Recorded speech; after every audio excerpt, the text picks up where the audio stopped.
ईसा के जन्म से 300 साल पहले हुण कबीले के लोगों ने चीन में कोहराम मचा रखा था।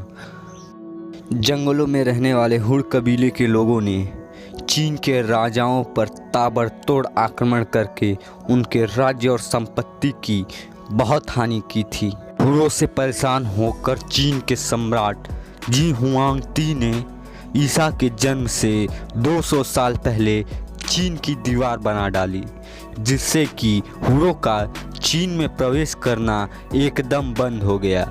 इससे परेशान होकर हुणों ने पश्चिम की ओर कूच करना शुरू कर दिया। जाति के लोग बड़े ही असभ्य और बर्बर होते थे। वह जिस प्रदेश पर भी आक्रमण करते थे उसका समूल नाश कर देते थे। वह अपना जीवन लूट मार काट से ही बिताया करते थे।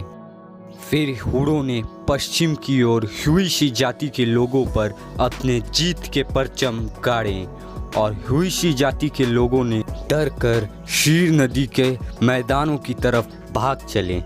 शीर नदी के इन इलाकों में शकों का शासन था।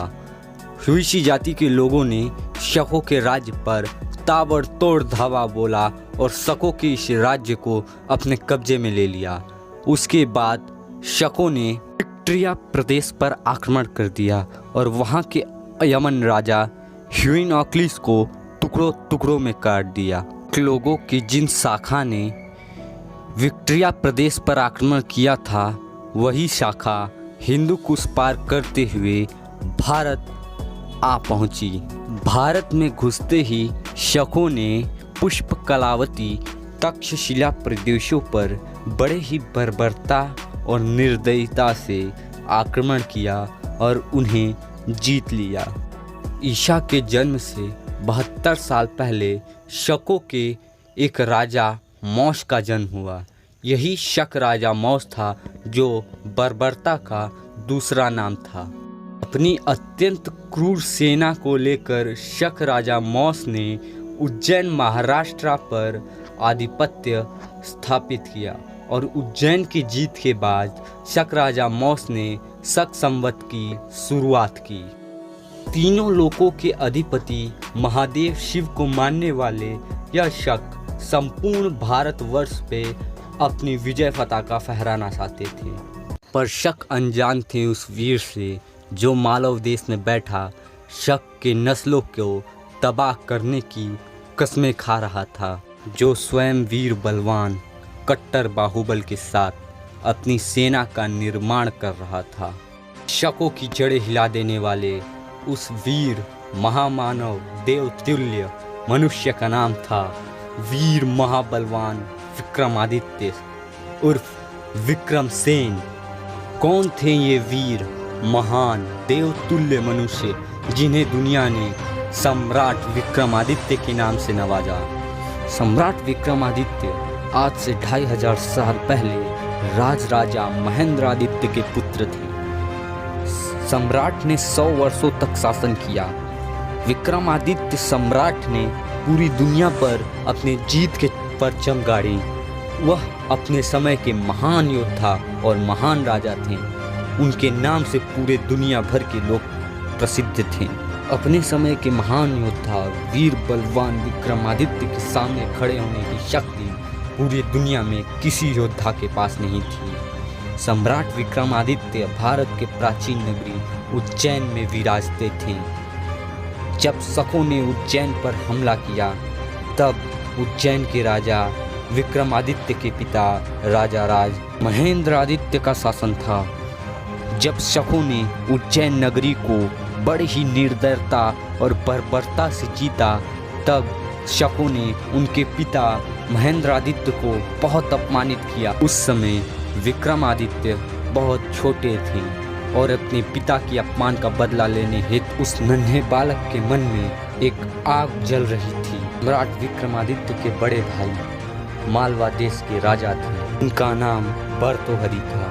भर्तृहरि 40 ईसा पूर्व में अपना राज्य त्याग कर संन्यास धारण कर लिए।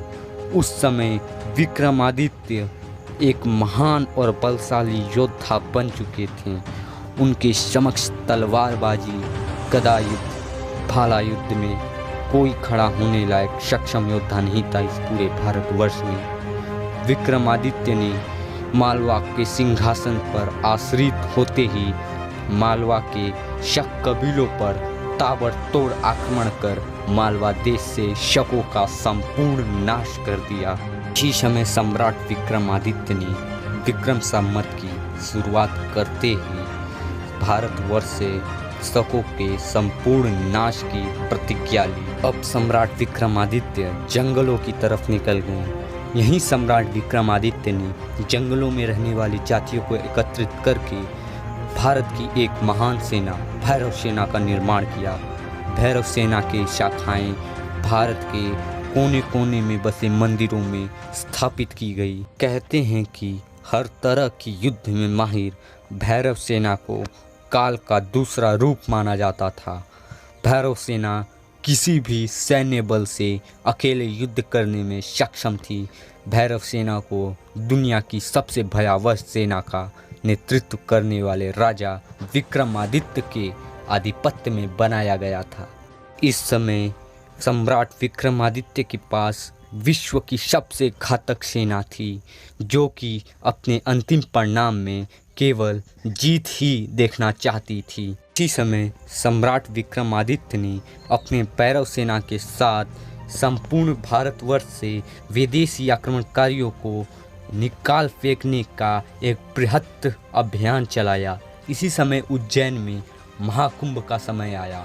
संपूर्ण देश की भैरव सेना यहाँ एकत्रित हुई। महाकुंभ का स्नान होते ही भैरव सेना शकों पर काल बनकर टूट पड़ी। इस समय भारतवर्ष में 4 महाशकों का शासन चलता था। भैरव सेना ने चारों महाशकों को बंदी बनाकर सम्राट विक्रमादित्य के सामने उज्जैन में प्रस्तुत किया और यहीं शकों का नाश कर दिया गया। और भैरव सेना ने राजा विक्रमसेन के अनुग्रह पर संपूर्ण भारत से शकों का समूल नाश कर दिया। इसी समय राजा विक्रमसेन को संपूर्ण भारत पर एक छत्र राज करने के बाद विक्रमादित्य की उपाधि मिली। सम्राट विक्रमादित्य का साम्राज्य अरब तक फैला था।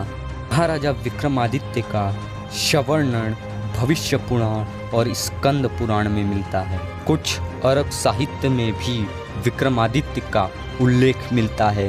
दरअसल उस समय विक्रमादित्य का शासन अरब मिस्र देश तक फैला था और संपूर्ण धरती के लोग उनके नाम से परिचित थे। प्राचीन इतिहासकारों के मुताबिक भारतीय सम्राट विक्रमादित्य का राज्य ईरान, इराक और अरब तक भी फैला था। और आज हमें बड़े ही दुख के साथ यह बताना पड़ता है कि इन महान सम्राट के बारे में हमें हमारे इतिहास में कुछ नहीं बताया गया। हमारे किताबों, हमारे लेखों में इन महाराज विक्रमादित्य के बारे में कुछ नहीं बताया गया।